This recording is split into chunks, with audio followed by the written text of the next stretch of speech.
amigos, acaba de llegar el doctor Pelayo.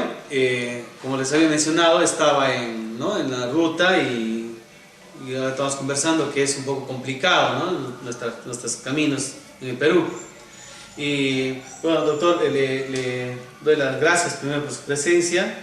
Le agradezco, ya es la segunda vez que nos apoya con sus conocimientos, ¿no? Le agradezco bastante en nombre mío y de todos los que están participando. Es una videoconferencia gratuita que hacemos para apoyar a los técnicos a nivel nacional, aquí de Tacna, de Pasco, Huancavelica, ¿no? Huánuco, también ahí. Para apoyarles como técnicos y ellos tengan conocimientos, la cual corrijan lo que ya saben, o muchas veces saben distorsionado y por la práctica siguen aplicándolo de la misma manera, ¿no? Entonces ir corrigiendo, también enterándose de cosas nuevas y con todo eso ellos poder asesorar a sus autoridades de una mejor manera, ¿no? La idea es volver a nuestras raíces, como decíamos, de ser asesores, ¿no? No solo mecanizados, técnicos mecanizados en una máquina, sino asesorar, ¿no? Muchas gracias y bienvenido a esta videoconferencia. Bien. Muchas gracias, Alfio, por invitarme y compartir las experiencias y los conocimientos que uno ha adquirido a lo largo de la vida profesional en la administración pública y sirve, como lo has mencionado, para orientar a las autoridades a quienes prestamos nuestros servicios profesionales. En ese sentido, el tema de la administración pública pues es extenso, nunca uno deja de aprender cada día, siempre hay desafíos que se presentan en cada momento de la vida y tenemos que encararlos con bastante idoneidad, porque eso dice la ley de ética de la función pública. Idoneidad significa destreza en el desenvolvimiento profesional, que nada es imposible de resolverlo, pero dentro del marco de la legalidad, de la ética, de los valores que la administración requiere. Estas son inspirados también en la ley del Sistema Nacional de Control.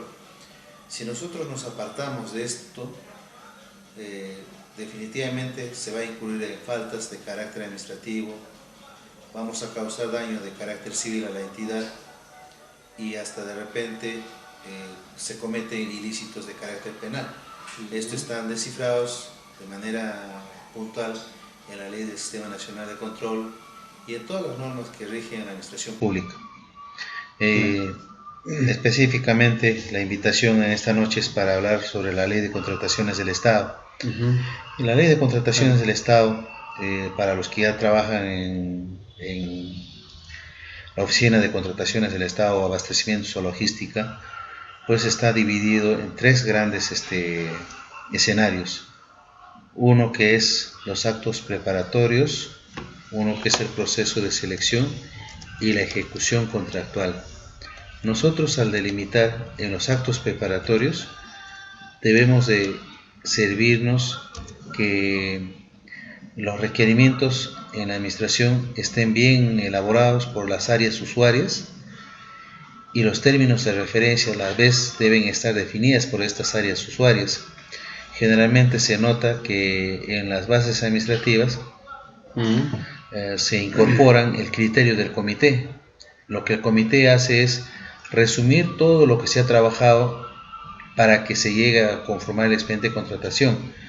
Como reitero, estas son emanadas del área usuaria, por el área de abastecimientos, por el área de presupuesto cuando tenga que certificar para convocar a un proceso, y son elementos indispensables para uno encaminar a un proceso de contratación del Estado. Llamémoslo esto como un requisito indispensable. Antes, doctor, en ese asunto, ¿sigue vigente todavía lo que es el precio de mercado, hacer cotizaciones, cotización, cuadro comparativo, ¿verdad? Ya. Y ya en qué casos ya no, en casos sí. Ya. Un poco esto está causando confusión. Hay una ley 30.225. Esa es la nueva ley de contrataciones del Estado. Esta nueva ley de contrataciones del Estado ya no considera el estudio de mercados, pero no está vigente aún. Ya se le venció el plazo al Ejecutivo para reglamentarla. ¿Cuándo irán a reglamentarlo? Y en cuanto reglamenten, deja de tener vigencia la nueva ley, la anterior ley, perdón. Pero por ahora está vigente la ley 1017, en la que sí se hace. Modificada por la ley 29873. Entonces estas están vigentes y sí todavía se hacen los estudios de mercado, para el cual esto vamos a tomar muy en cuenta, delimitar bien cuándo no corresponde hacer el estudio de mercados y cuándo todavía, hasta cuándo nos corresponde hacer. En la nueva ley 30225, por ejemplo, habla de las contrataciones de menor cuantía hasta casi 32.000. En la ley todavía vigente hablamos de tres unidades impositivas tributarias. Entonces sigue vigente esta ley, la 1017. Entonces ahí se entiende que básicamente el cuadro comparativo, por ahora, hasta que no reglamente, tenemos que hacerlo todavía. Así es, mientras no se reglamente la 30225, está vigente la 1017. Si hay una consulta de ustedes, la hacen como habíamos quedado, por ya sea chat, video o audio, ¿ok? Participen. Sus consultas, por favor. ¿No? Acá es un gran profesional, aparte de profesional, una gran persona, ¿no? Por eso decía que es un invitado de lujo que tenemos hoy día, ¿ok? Entonces, en los procesos, en los tipos de procesos de selección, doctor, ¿hay alguna novedad? Porque hace poco, hablando con unos ingenieros, escuchaba, por ejemplo, un proceso de selección, no se sabe, de llave en mano. Ya, la llave en mano y el concurso oferta sí están vigentes. Oferta local, creo, ¿no? Sí, la llave en mano es muy poco utilizado, pero es un procedimiento que siempre ha estado latente desde que ha existido el RULCOP en los procesos de contratación, la ley 26850 y sus modificatorios posteriores, y lo mismo se ha recogido en la 1017, de tal manera que esto se aplica, ¿no? Se aplica los contratos de llave en mano. Sí, porque en la región Huánuco me comentaron que hubo uno el año pasado. Ya, eso consiste generalmente cuando se contrata con todo el equipamiento. En obras de hidroeléctrica, generalmente se contrata el conjunto del proyecto, en el cual incluya, por ejemplo, además de las obras de ingeniería, el equipamiento, las maquinarias, la parte electromecánica y todo este conjunto de actividades en la ejecución de obras se llama llave en mano. O sea, el contratista debe entregar funcionando el proyecto a la entidad contratante. Implica que ellos mismos hacen el expediente técnico, todo, ¿no es cierto? Todo, se hacen cargo de todo, ¿no es cierto? Y pues, así es. Así es. Sí, muy interesante eso, y que me hablaron un poco de eso, y a veces no se tiene en mente eso, porque en el CIAF, cuando hace CF1, muchas veces se rigen de eso nada más, y ahí no está. El común nada más. El común, el corriente. Y en el CIAF, cuando ustedes ponen F1 tipos de operación, no van a encontrar, por ejemplo, lo que acabamos de conversar ahorita, ¿no? No contiene, lo cual no quiere decir que solo son ellos, ¿ve? Hay otros tipos también de procesos de selección. Acá hay una consulta que dice, a ver si Jorge aclaras tu consulta, no la entendimos muy bien. José Mamá dice, la orden de servicio tiene que ir por el monto con el cual ganó el proceso de selección por la compra de materiales, o sea, por un monto de 1.800 soles. Bien, acá tenemos que distinguir bien claro, cuando a veces nosotros repetimos hacer una orden de compra como el contrato. En el artículo 138, en el primer párrafo del reglamento de la ley de contrataciones, establece que las adquisiciones, si es de menor cuantía, no necesitas ya de contrato, simplemente puedes generar una orden de compra por el monto total adjudicado, porque esas son las condiciones del proceso de selección que se ha dado. Ahora, por montos que son de adjudicación directa selectiva, es necesario la elaboración del contrato y en base a las entregas periódicas hacer la orden de compra correspondiente. Entonces, o sea, a ver, la orden de compra, si entendimos, si se gana un proceso de selección por 10.000, digamos, dependiendo del contrato, ¿no es cierto? Si va a entregar todo de golpe o en partes. Así es, en la base se ponen las condiciones. Claro. Así es. Entonces, y la orden de compra se iría en función a lo que yo voy solicitando. Así es. Eso se llama, si no me equivoco, según disponibilidad presupuestal, ¿verdad? También en las bases se pone cómo es la forma de adquisición. ¿Es por unidad, por paquete o es por en una sola compra? Puedes hacerlo. Eso está supeditado a cómo se estableció en las bases. Claro, se tiene que estar plasmado en las bases. Exacto. Y obviamente en el contrato tiene que traerse todo eso al contrato. Ajá. Porque en las bases pones la cantidad total y es el pago en cuantas armadas. Pago único, pagos periódicos. Y esto, el ajuste, ¿cómo está normado? El ajuste de precios, si es que pones para todo el año. Ahora, por ejemplo, el ajuste de precios, como hace un momento acabábamos de tocar el tema de los contratos con el tipo de llave mano, igualito en los reajustes nos hemos acostumbrado solamente a llamar el reajuste automático de precios, pero nunca hemos mencionado en las bases administrativas la fórmula monómica. La fórmula monómica son tarifas exactas que no se mueven. Entonces, lo que se recomienda para los procesos de contratación de servicios y bienes, aplicar esta fórmula monómica, de tal manera que no vas a someterlo a un reajuste automático de precios. Y con relación a la obra, sí, siempre variaciones de los materiales están sujetos a reajuste automático de precios. Pero esto es, no creo que los usuarios, los proveedores acepten, por ejemplo, en el caso de combustible, si incrementa el precio, aceptarían, no creo que acepten monómica, ¿no? Pero en la administración pública generalmente lo que es combustible y todo lo que es bienes se ha hecho a precios estandarizados. Y esos precios estandarizados significa una fórmula monómica que no está sujeto a la fórmula a un reajuste. Claro, entonces, colegas, están escuchando, nosotros tenemos que recomendar en este caso, ¿no? Porque a veces quizás no lo consideran así, ¿no es cierto? Así contras bases, nada. Está la misma norma. La misma norma, ¿ve? Así es. Entonces, decir que ponga el término, ¿no? O que utilicen, ¿cómo se dice esto? La fórmula monómica, ¿no? Implica que no hay reajuste. Que no hay reajuste, se fija y vamos de largo por ahí, sin problemas, ¿no? Porque si a veces que te lo incrementa además también, ¿no? Y ahí nos genera un problema, ¿no? Presupuestal y financiero. Ok, aquí hay otra pregunta de Dilmer, interesante, miren, le interpreto la pregunta que dijo, ¿no? Yo hago una compra y esta compra tiene que estar obviamente relacionada al PAC, ¿no es cierto? Tiene que estar amarrado, ¿no es cierto? ¿Algo ahí?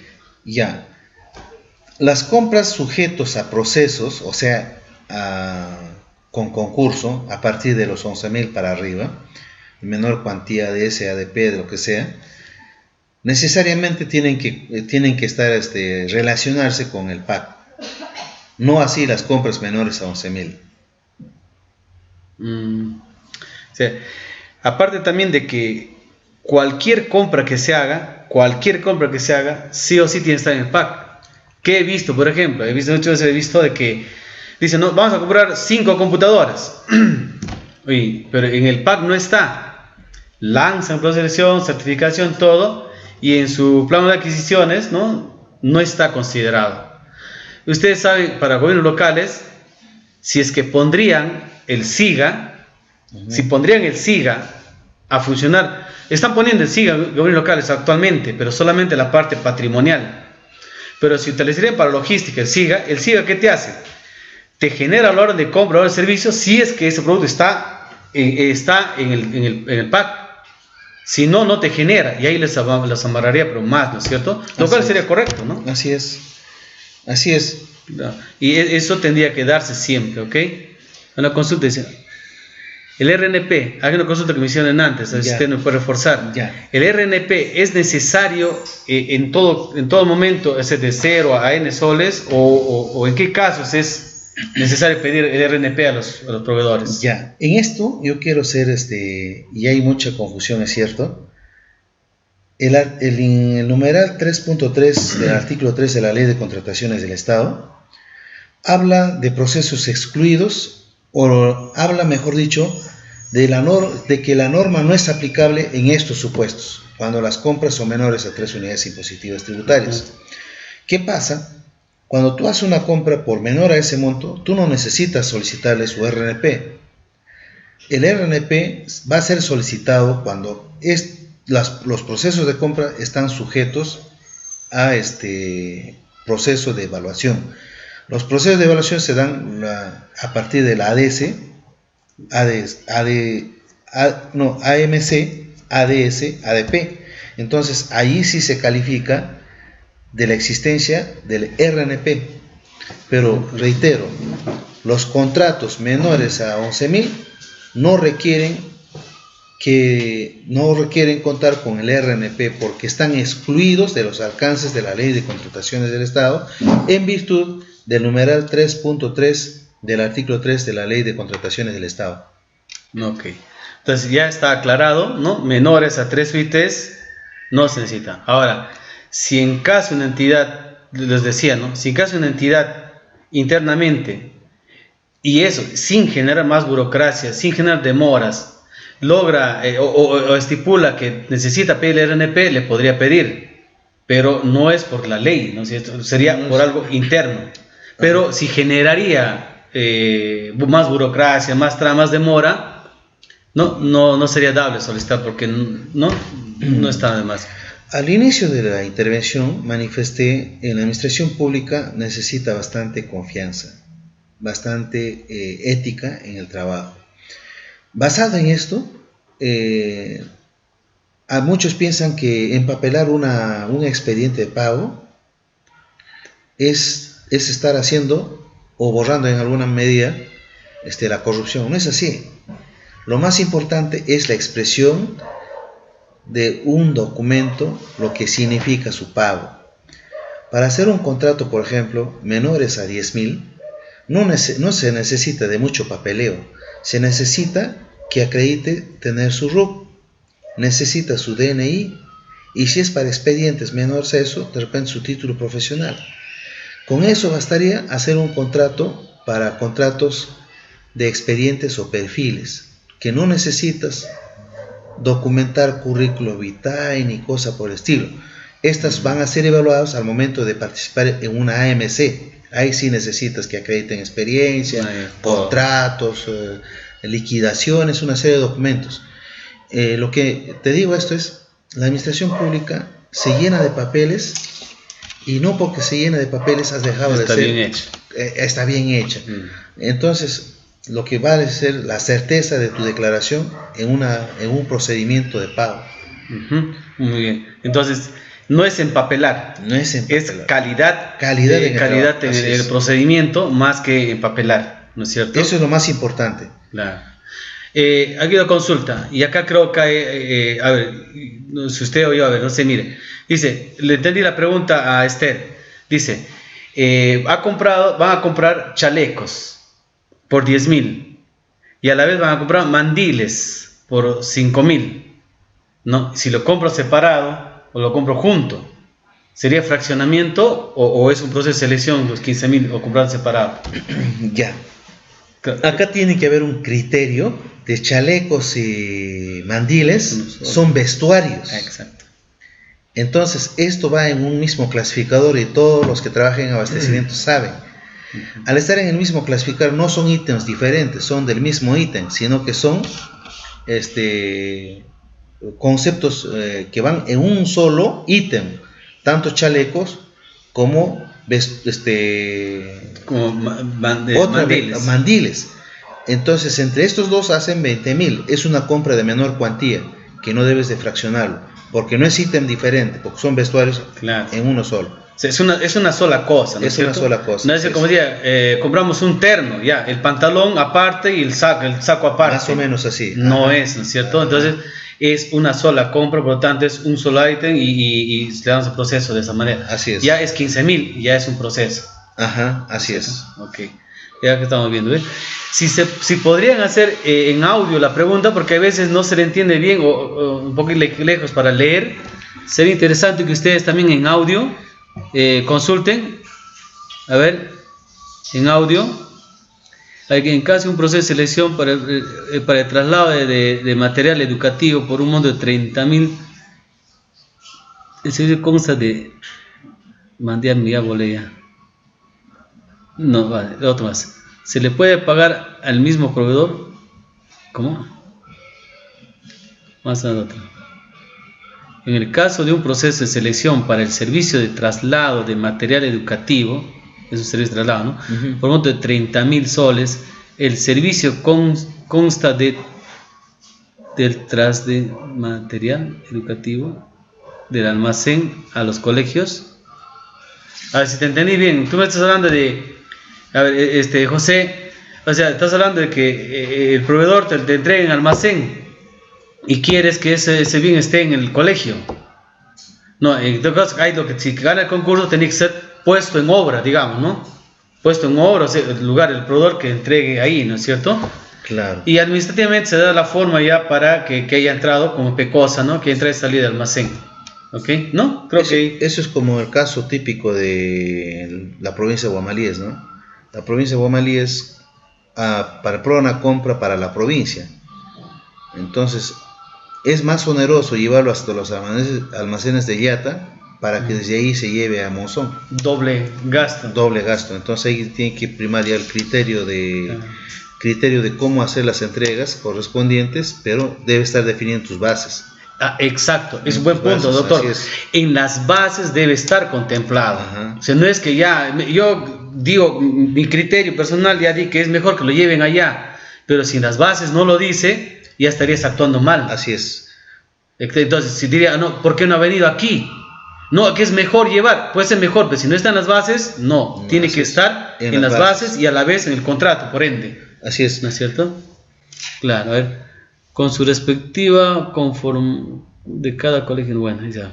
Otro, eso van como paquete. Ah, carambas, ¿a qué se habrá referido?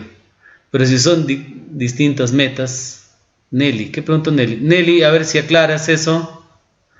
Si hago un saneamiento físico de diferentes lugares, si hago un saneamiento físico en lugares y hago varios ACM, allá, menor cuantía, ¿no? ¿Se estaría incurriendo en fraccionamiento? Saneamiento físico. Ya. ¿Entendió? Ya, sí, lo entendí eso. A ver. Bueno, en cuanto a la labor de saneamiento físico de inmuebles, es algo así como lo que acá vamos a descubrir es una casuística que se da en la administración pública, que no planificamos nuestro accionar para el año. ¿Qué significa esto? Si tendríamos una planificación para todo el año de sanear propiedades de 12 o 13 instituciones educativas o de 3 o 4 centros de salud, no sé qué más puede planificarse, estas deben ir en un solo proceso, porque cuando ya tienes conocimiento de las necesidades y tú lo quieres dar uno en uno, estás fraccionando. Pero si tú tienes ya conocimiento, como te reitero, es lo correcto hacer en un solo proceso por el conjunto de acciones a hacer el saneamiento físico legal. De un solo proceso. De un solo proceso. Un solo proceso. Ok. Entonces, más preguntas. Traten de hacer sus preguntas un poco más concretas, ¿no? Está bien, están yendo bien. Gracias, Mari, por su participación a todos.